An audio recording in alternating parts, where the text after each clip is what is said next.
Keralam record പോളിംഗിലേക്കോ?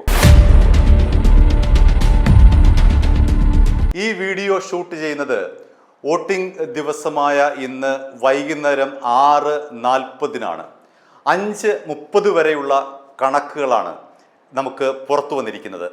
5:30 വന്ന കണക്കുകൾ അനുസരിച്ചാണെങ്കിൽ കഴിഞ്ഞ വർഷത്തേക്കാൾ പോളിംഗ് ശതമാനം കൂടിയിട്ടുണ്ട്. അതായത് 2021 ആകെ പോൾ ചെയ്തത് 74.06%, 5:30 ആയപ്പോഴേക്കും 75% കടന്നു. ഇതിനർത്ഥം കേരളം റെക്കോർഡ് പോളിംഗിലേക്കാണോ ഇത്തവണ പോയിരിക്കുന്നത് എന്ന് സംശയിക്കേണ്ടിയിരിക്കുന്നു. ഔദ്യോഗികമായ സ്ഥിരീകരണം വരണമെങ്കിൽ ഒരുപക്ഷെ ഇന്ന് അർദ്ധരാത്രിയോടുകൂടി മാത്രമേ അത്തരമൊരു തെരഞ്ഞെടുപ്പ് കമ്മീഷന്റെ ഭാഗത്ത് നിന്ന് ഔദ്യോഗികമായ ഒരു സ്ഥിരീകരണം ഉണ്ടാവുകയുള്ളൂ. പക്ഷെ നമുക്ക് ഇപ്പോൾ ലഭിക്കുന്ന വിവരം അനുസരിച്ചാണെങ്കിൽ ഇത്തരത്തിൽ വോട്ടിംഗ് പാറ്റേൺ കൂടുതലാണെങ്കിൽ ഒരുപക്ഷെ ചരിത്രത്തിലെ ഏറ്റവും വലിയ വോട്ടിംഗ് ശതമാനത്തിലെ കേരളം മാറാനുള്ള സാധ്യത, അടിവരയിട്ട് പറയുന്നു, സാധ്യത മാത്രമാണുള്ളത് എന്നായിരുന്നു കേരളത്തിൽ ഏറ്റവും കൂടുതൽ പോളിംഗ് രേഖപ്പെടുത്തിയത്. നമുക്ക് പരിശോധിച്ചാൽ 1960 എന്ന് കാണാൻ കഴിയും.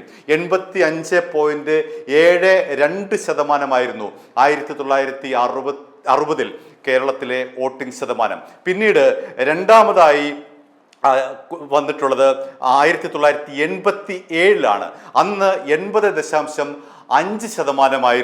കേരളത്തിലെ വോട്ടിംഗ് ശതമാനം. ഇത്തവണ 1960 റെക്കോർഡ് മറികടക്കുമോ എന്നുള്ളതാണ് നമുക്ക് കാത്തിരുന്ന് കാണേണ്ടത്. ഏതായാലും മറ്റൊരു കാര്യം ഉറപ്പിക്കാം, 4 മണ്ഡലങ്ങളിൽ 80% കഴിഞ്ഞിട്ടുണ്ട് എന്നുള്ളത് സ്ഥിരീകരിക്കാം. അത് ഏതെല്ലാം മണ്ഡലങ്ങളിലാണ് നമുക്ക് പരിശോധിക്കാം. ഒന്ന്, ആലപ്പുഴ ജില്ലയിലെ അരൂരാണ്. അവിടെ CPIM-ൽ മത്സരിക്കുന്നത് സിറ്റിംഗ് MLA ആയിട്ടുള്ള ദലീമയാണ്. CPM-ന്റെ എതിരാളിയായിട്ടുള്ള UDF-ലെ അഡ്വക്കേറ്റ് ഷാനിമോൾ ഉസ്മാനാണ്. BJP-യിലെ അഡ്വക്കേറ്റ് PS ജ്യോതിസാണ്.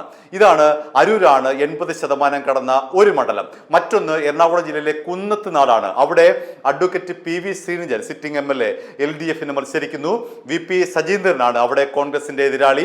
ഒപ്പം തന്നെ ബാബു ദിവാകരൻ 2020 സ്ഥാനാർത്ഥിയായിട്ട് കുന്നത്തുനാട്ടിൽ മത്സരിക്കുന്നു. 80% കഴിഞ്ഞ മറ്റൊരു മണ്ഡലമാണ് കുന്നത്തുനാട്. ഇനി മറ്റൊന്ന് കോഴിക്കോട് ജില്ലയിലെ കുന്നമംഗലമാണ്. അവിടെ PTA റഹീമാണ് LDF-ന് വേണ്ടി മത്സരിക്കുന്നത്. നാഷണൽ സെക്യുലർ കോൺഫറൻസിന്റെ ലീഡറാണ് അദ്ദേഹം.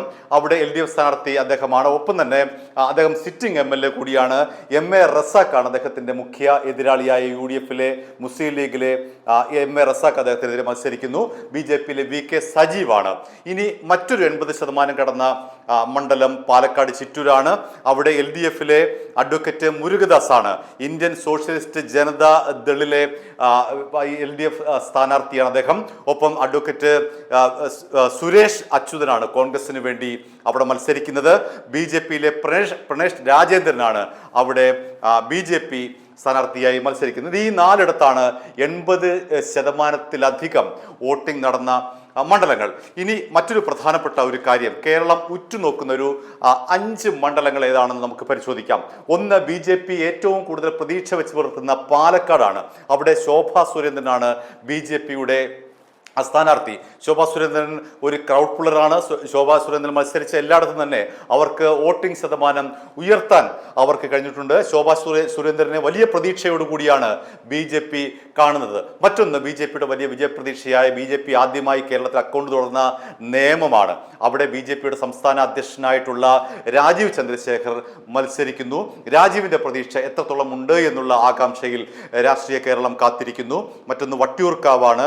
അവിടെ K മുരളീധരനാണ് മത്സരിക്കുന്നത്. K മുരളീധരന്റെ രാഷ്ട്രീയ ഭാവി കൂടി നിശ്ചയിക്കുന്ന ഒരു തെരഞ്ഞെടുപ്പാണ് എന്ന് വേണമെങ്കിൽ ഈ തവണത്തെ തെരഞ്ഞെടുപ്പ് എന്ന് വേണമെങ്കിൽ പറയാം. ഒപ്പം തന്നെ പറവൂരാണ്. അവിടെ പ്രതിപക്ഷ നേതാവ് VD സതീശൻ മത്സരിക്കുന്നു. സതീശന്റെ സാധ്യത എത്രത്തോളം ഉണ്ട് എന്നുള്ള കാര്യവും ഈ ഒരു വോട്ടെടുപ്പിൽ നമുക്ക് കൗതുകത്തോടെ കാണേണ്ടുന്ന ഒരു കാര്യമാണ്. മറ്റൊന്ന് K സുരേന്ദ്രനാണ് മഞ്ചേശ്വരത്ത്. അദ്ദേഹം അവിടെ 86 വോട്ടിന് പരാജയപ്പെട്ട ചരിത്രം നമ്മുടെ മുന്നിലുണ്ട്. K സുരേന്ദ്രൻ എത്രത്തോളം ഇത്തവണ വിജയ സാധ്യത നിലനിർത്തും എന്ന് കണ്ടറിയേണ്ടതുണ്ട്. അതുപോലെ തന്നെ മറ്റ് പ്രധാനപ്പെട്ട ഇലക്ഷൻ കൗതുകങ്ങളാണ്. തൃശ്ശൂരിലെ കൂർക്കഞ്ചേരി സ്വാമി ബോധാനന്ദ സ്കൂളിൽ ഇന്ന് 1 മണിക്ക് വോട്ട് ചെയ്യാനെത്തിയ അക്ഷയ എന്ന് പറയുന്ന ഒരു വോട്ടറുമായി ബന്ധപ്പെട്ട കൗതുകകരമായ ഒരു കാര്യമാണ്. അക്ഷയയുടെ ഇടത് കൈയിലെ ഈ ചൂണ്ടുവിരലാണ് മഷി പുരട്ടേണ്ടത്. പക്ഷേ അക്ഷയയുടെ കയ്യിൽ മിക്സിയിൽ കുരുങ്ങി ചൂണ്ടുവിരലിന് ഗുരുതരമായി പരിക്കേറ്റു. അതുകൊണ്ട് തന്നെ അവിടെ മഷി പുരട്ടാൻ കഴിഞ്ഞില്ല. പ്രിസൈഡിംഗ് ഓഫീസർ പറഞ്ഞു പറ്റില്ല. ഉടൻ തന്നെ അക്ഷയ വീട്ടിൽ പോയി ഈ മെഡിക്കൽ രേഖകൾ കൊണ്ട് ഹാജരാക്കി. പക്ഷേ പ്രിസൈഡിംഗ് ഓഫീസർ അതൊന്നും തന്നെ അനുവദിച്ചില്ല. ഉടൻ തന്നെ അവിടുത്തെ LDF സ്ഥാനാർത്ഥിയായ VS സുനിൽകുമാർ ഇടപെട്ടു. അങ്ങനെ 6 മണിയോടുകൂടി അക്ഷയെ വോട്ട് ചെയ്യാനായി പ്രിസൈഡിംഗ് ഓഫീസർ സമ്മതിച്ചു എന്നുള്ള കാര്യമാണ്. അത് ഒരു വലിയ കൗതുകമായി ശേഷിക്കുന്നു.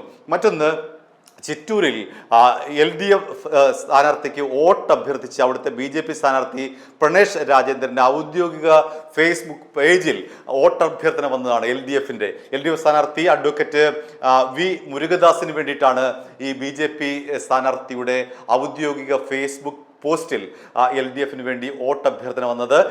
ഇതെങ്ങനെ വന്നു എന്നറിയില്ല. ഏതാനും ഇത് ശ്രദ്ധയിൽപ്പെട്ട ഉടൻ തന്നെ BJPയുടെ സ്ഥാനാർത്ഥി പ്രണേഷ് രാജേന്ദ്രൻ ഈ ഫേസ്ബുക്ക് പോസ്റ്റ് ഡിലീറ്റ് ചെയ്തു എന്നുള്ളതാണ്. മറ്റൊന്ന്, ഉദുമയിൽ ഒളിക്യാമറ കണ്ണടി വെച്ചുകൊണ്ട് വന്നിട്ടുള്ള UDF സ്ഥാനാർത്ഥി K നീലകണ്ഠന്റെ ചീഫ് ഏജന്റിനെ പോലീസും അതേപോലെ തന്നെ തെരഞ്ഞെടുപ്പ് ഉദ്യോഗസ്ഥരും ചേർന്ന് പിടികൂടി. BM ജമാലാണ് ഇത്തരത്തിൽ ഒളിക്യാമറ കൊണ്ട് വെച്ചുകൊണ്ട് ഈ ബൂത്തിലേക്ക് കടന്നു കയറിയത്. ഇത്തരത്തിൽ കൗതുകകരമായ നിരവധി കാര്യങ്ങൾ ഇന്ന് ഉണ്ടായി. മറ്റൊന്ന്, കേരളത്തിനൊപ്പം ഇന്ന് തെരഞ്ഞെടുപ്പ് നടന്ന അസമിലും പുതുച്ചേരിയിലും വലിയ പോളിംഗ് ആണ് രേഖപ്പെടുത്തിയത്. അസമിൽ 84.42% വോട്ടിംഗ് നടന്നിട്ടുള്ളത്. പുതുച്ചേരിയിൽ 86.92% വോട്ടിംഗ് പെർസെൻറ്റേജ്.